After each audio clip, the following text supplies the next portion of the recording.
Olá, meus irmãos e minhas irmãs, que a paz de Deus e a de nosso Senhor e Salvador Jesus Cristo estejam em seus corações.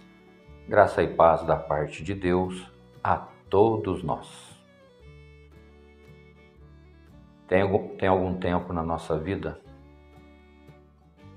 que a gente chega a pensar que Deus não está conosco.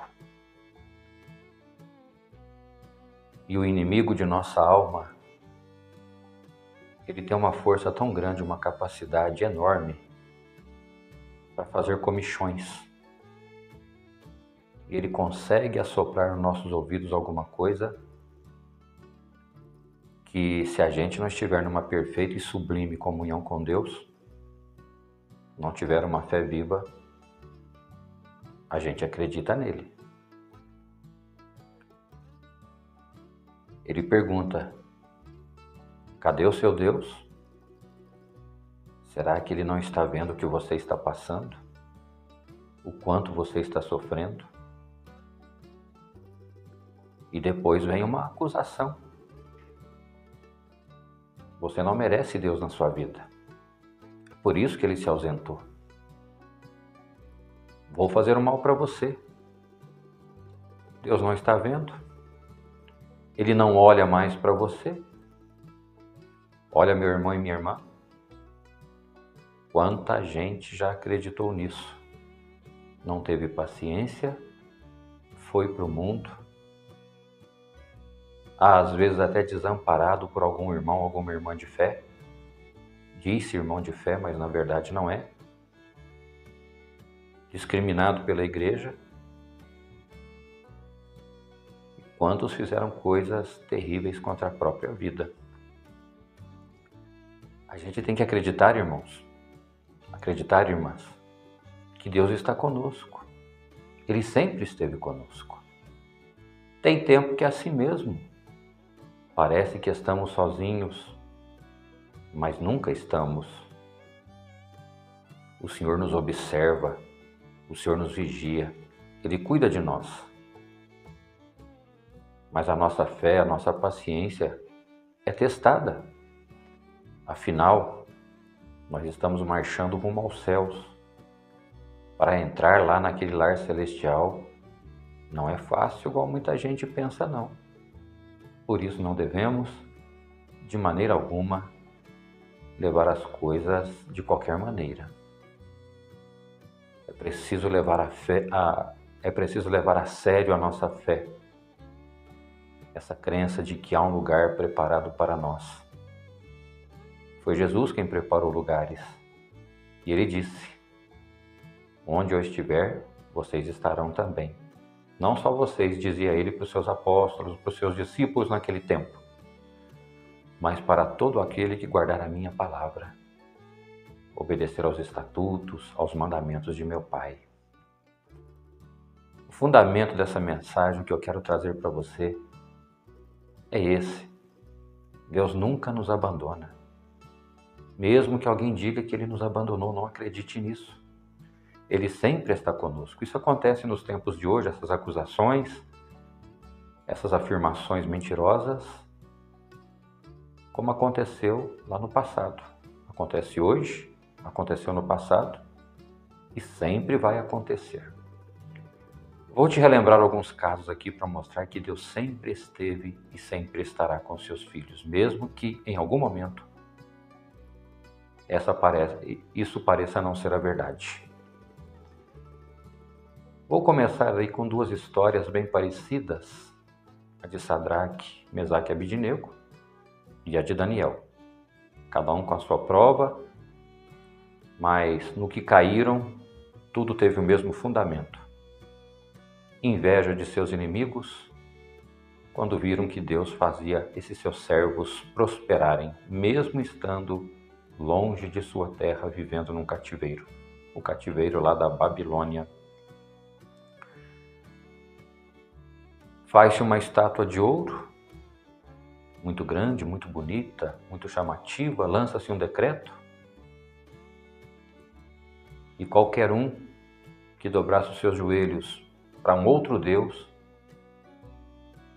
diferente daquela estátua, seria lançado numa fornalha de fogo ardente.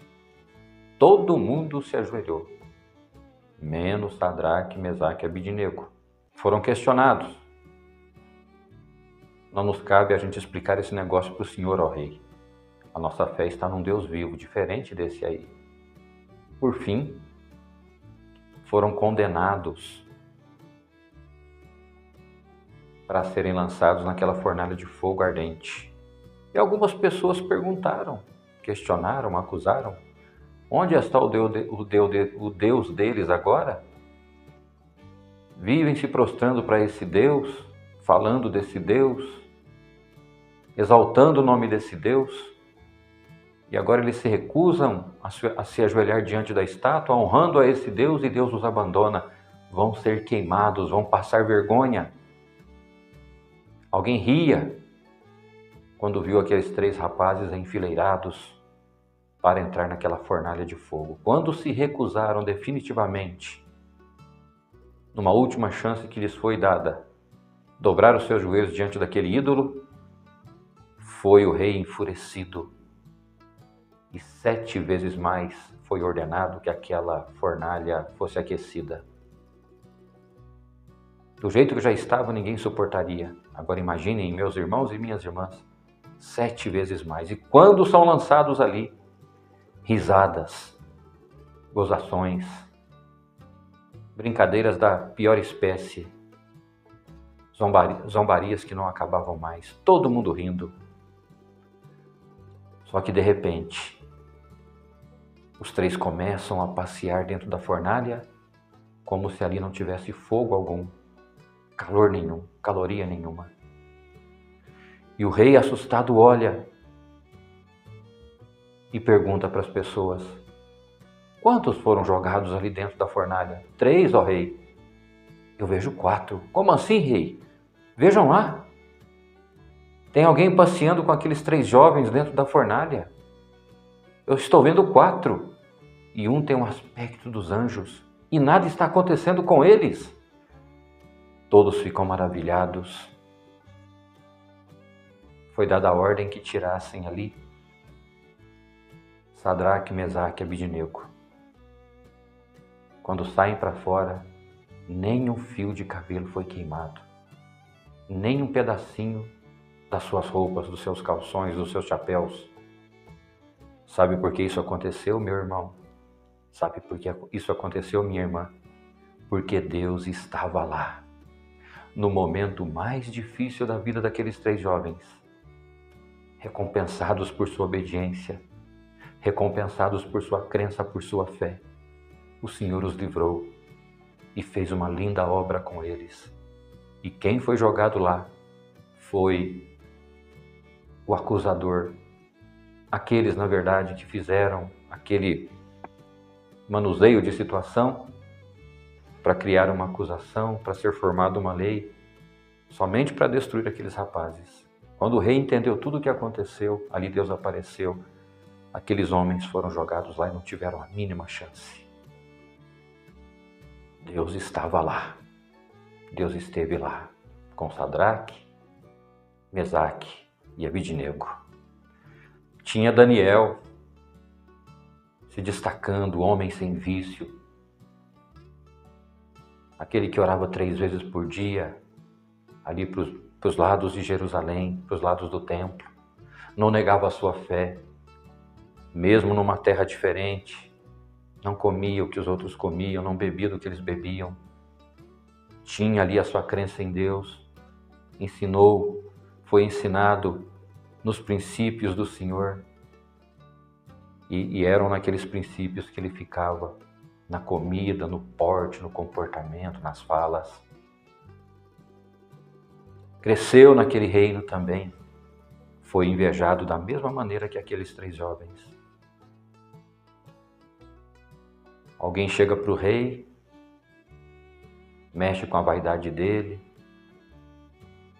sugere um decreto: ó rei, o senhor é muito importante, o senhor é muito especial, o senhor deve ser idolatrado, adorado, amado. E eles já sabiam dos costumes de Daniel. Fizeram tudo já conforme o que sabiam. Planejavam tudo friamente para destruir a carreira de Daniel naquele lugar. Mas, meus irmãos, ninguém destrói a carreira de um escolhido, de uma escolhida de Deus, se ele está ali na fé, na obediência, nos princípios, no temor. É assim que nós devemos andar. Parece que hoje Deus não está, mas Deus está conosco. Ó rei, qualquer um que não se prostrar diante de ti, ou fazer um pedido a ti, que ele seja condenado se fizer um pedido para outro Deus ou para outra pessoa, qualquer outra situação. Isso é um decreto muito bom, uma coisa muito boa, vai elevar a minha pessoa, vão me respeitar mais. Assina o decreto, só que não sabiam que esse decreto era para destruir quem o rei mais amava, né? Pegam Daniel orando, para resumir a história, todos conhecem. Chegam para o rei, ó rei, Daniel não fez caso de ti, do decreto que o senhor fez. Ele estava orando para outro Deus. O rei tentou mudar a situação. Não, rei, o senhor selou, o senhor assinou, botou o anel. Segundo a lei dos medos e dos persas, isso não pode ser revogado.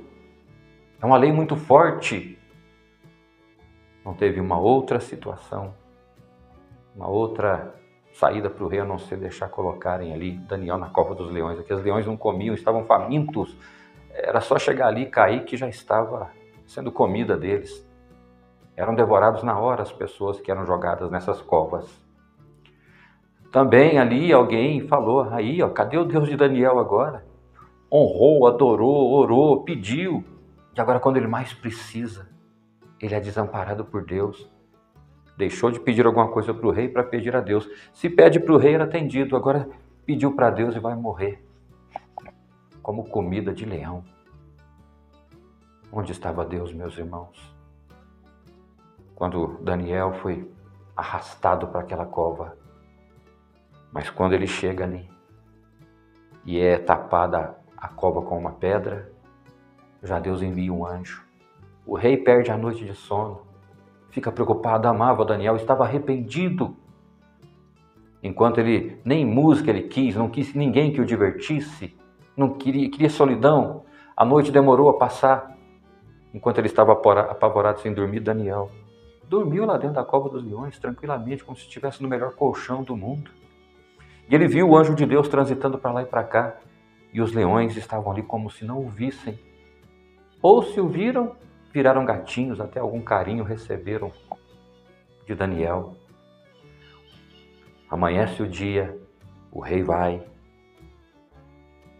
Ô Daniel, seria o caso desse Deus que você serve, que ele tenha te libertado, te livrado da boca dos leões?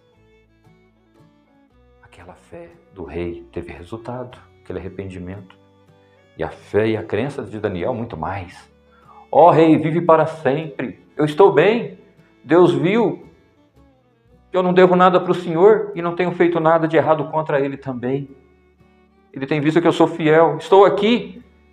É tirado Daniel, honrado, abraçado, beijado, e aqueles que tramaram também aquela situação foram jogados com suas famílias, mal caíram, já tinham virado comida dos leões. Onde estava Deus, meu irmão? Onde estava Deus, minha irmã? Lá durante a acusação, durante que formularam contra Daniel, parece que Deus não estava. Parece que Deus tem hora que nos abandona, deixa as coisas tomarem uma proporção que a gente fala, agora acabou. Mas no momento mais difícil também, da vida de Daniel, Deus estava lá. Deus fez a obra. Deus o justificou. Lembro de Pedro, na prisão, sozinho.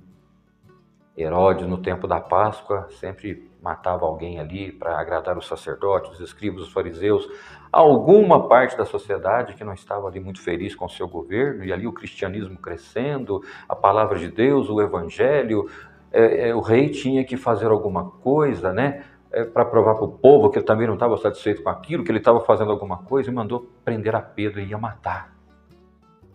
Pedro estava lá, na prisão. Também alguém, quando Pedro foi preso, cadê o Deus de Pedro? Cadê esse? Pedro fala de Cristo, fala do Evangelho, trabalha, deixou tudo. E agora foi abandonado por Deus, está preso, vai morrer, vai virar vergonha para as pessoas. Os discípulos lá em oração, todos os companheiros e companheiras. Meus irmãos, parece que não, mas tem alguém orando por você e tem um Deus olhando por você. Pedro chegou na prisão a pensar várias coisas. Bom, se Deus estiver comigo, se a minha missão ainda não terminou, Ele vai fazer uma obra, eu saio daqui.